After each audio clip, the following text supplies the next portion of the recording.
In our last unit, we spoke about the difference between an indigenous church and an intentional church, whereas I believe that if we are interested in what we call church multiplication, where we can have a large number of churches over a shorter period of time, it has to be primarily the indigenous churches. Now, the problem is the definition of the church.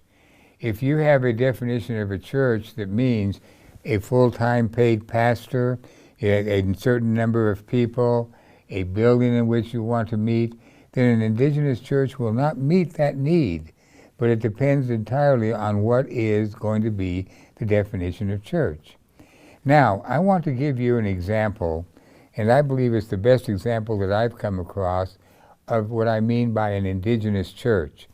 And I believe this is a method that can be used in almost every culture in every part of the world, and it was successful in a very difficult area, and I believe it could be successful in other areas too.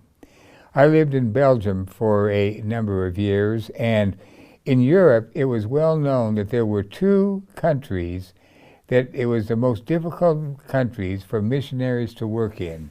Both of these countries had been Catholic church, had been Protestant countries, and then when the Counter-Reformation took place, they turned back to Catholic, and consequently there was very little openness to the gospel in these two countries. One of them was Austria, where we lived for many years. The other one was Belgium, where we lived for many years. And many missionaries came and went in Belgium.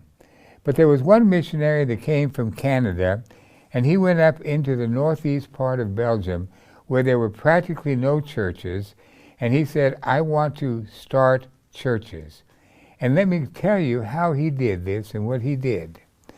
What he did is he went into a town. He could already speak the Flemish language, and so he had that advantage, but he had been in Canada for most of his life. But he went and moved into this town, and he said, I am going to find a man of peace. Now, what do we mean by a man of peace? Let me read to you from the 10th chapter of the book of Luke, when Jesus sent out the 72. And Jesus told them, the harvest is plentiful, but the workers are few. Ask the Lord of the harvest, therefore, to send out workers unto the harvest field. Go, I am sending you out like lambs among wolves. Do not take a purse, or bag, or sandals, and do not greet anybody on the road. When you enter a house, first say, peace to this house. If a man of peace is there, your peace will rest on him. If not, it will return to you. A man of peace. And so this missionary in Belgium said, I am going to find a man of peace. And to him, the man of peace was one individual who was receptive and open to the preaching of the gospel of Jesus Christ. So this man described it, and he said what he did was this. He just began to pray, Lord, give me a man of peace. Show me who that man is. He was in a grocery store one time standing in line, and as he was standing in line, the man in front of him said, who are you? And he introduced himself and says, oh, you're from Canada. What are you doing here? And he says, well, I'm here, and I'm just to tell people about Jesus Christ. And the man says, oh, I'm very interested in that. And the missionary said, oh, are you really? Would you mind if we could have a Bible study in your home on Monday nights? And because this man was a man of peace, he said, yes, that would be fine. Let's have a Bible study in my home. And so on Monday nights, the missionary went to this man of peace, and he was having a Bible study. Now, the man of peace lived in that town. He knew other people. He had relatives and friends.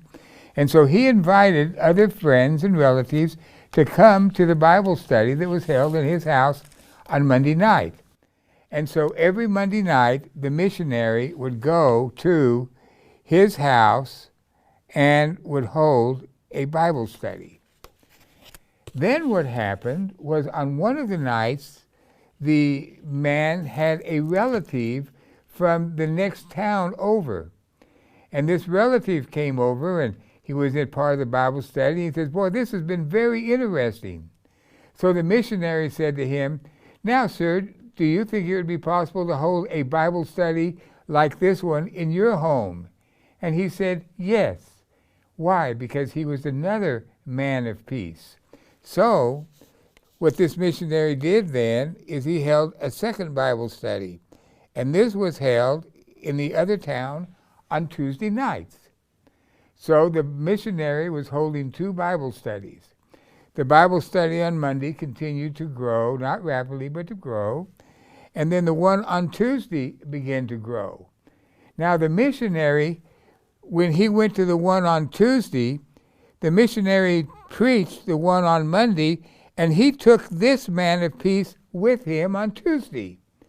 And when they were in the car, they had more talks and discussions, and the missionary was telling this new fella who had now become a Christian how he could grow as a Christian. So he then had 2 Bible studies going. Well, another person came, and this person came from another town, and they asked him, would it be possible for us to have a Bible study in your home on Wednesday night? And he said yes. So that meant now that there was a Bible study on Monday night, and on Tuesday night, and Wednesday night. Now, on Wednesday night, he took the first man of peace with him, and he picked up the second man of peace, and then they went on Wednesday night. So the missionary and 2 men of peace came on Wednesday night. Now, who led the Bible study on Wednesday night? The missionary? No. The one that led the Bible study on Wednesday night was the first man of peace. Why?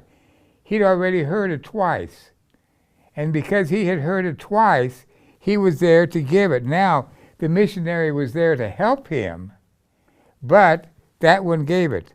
Then the next thing you know, there was another one from this one came up, and another individual said they wanted to have it, so they had another one on Thursday night. And again, he did the same thing, going and having these men of peace. And then this one over here began to have another one, and they went ahead and had it then on Friday night. The next thing you know, these various groups began to have them. Now, who was to lead these? This man here had already led this one, so he could lead this one. And he would do the same thing with this one, and this man then had heard twice, and then he could lead that one. And so what he would do would use these different men of peace to be the leaders of the Bible studies. Now what happened, it began to be a wee bit complicated with all of these things, so the missionary said, what I'm going to do then is on Saturday morning from 10 until 12, I am going to have a time where we're going to teach you how to lead a Bible study and how to lead a group. And so all of these men of peace that were the leaders within their own homes began to come to this Bible study, and they then could lead their own Bible study, or they could lead some of these other satellite Bible studies that begin to be created. Then the next thing that happened was some of these groups began to say, this group had about 10 people, and this group had about 10 people, and this group had about 10 people. So these 10 people said, well, why don't we form a church? And why don't we meet on Sunday morning? Where are we going to meet? Well, this guy has a barn in his backyard. Maybe we can renovate the barn. This man runs a auto dealership. Maybe we can use his auto dealership to use that. And so the next thing you knew, this group formed a church. And they still had the Saturday Bible school, and so they were learning how to run a church. And the next thing they knew, this group formed another church. And then there was some other ones that were beginning to be created, and they formed another church. And in a 6-year period, he created 27 indigenous churches. 27 indigenous churches. Now then, this is a method that is possible. Now, there was not a single penny or any money at all that came from outside to these churches. They ran the churches totally on their own, and they were taught by the missionary, and they were accepted.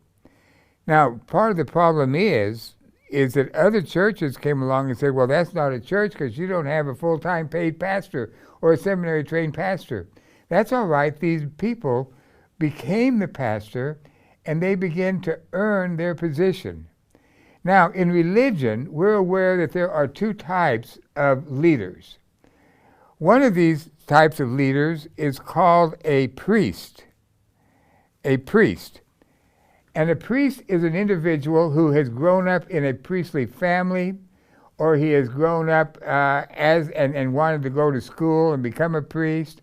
And the other one is an indigenous leader who just has the charisma and the ability to become a pastor, and he becomes a pastor without having any formal training. And they call these a shaman. A shaman is that type of an individual who does this without any type of formal training. Now, this is a Belgian model, and it worked very, very well in Belgium. No money outside, nobody coming out from outside except for one man who felt like that's what they did, and he simply started with a man of peace. He started with one man, and from that one man, 27 churches in 6 years.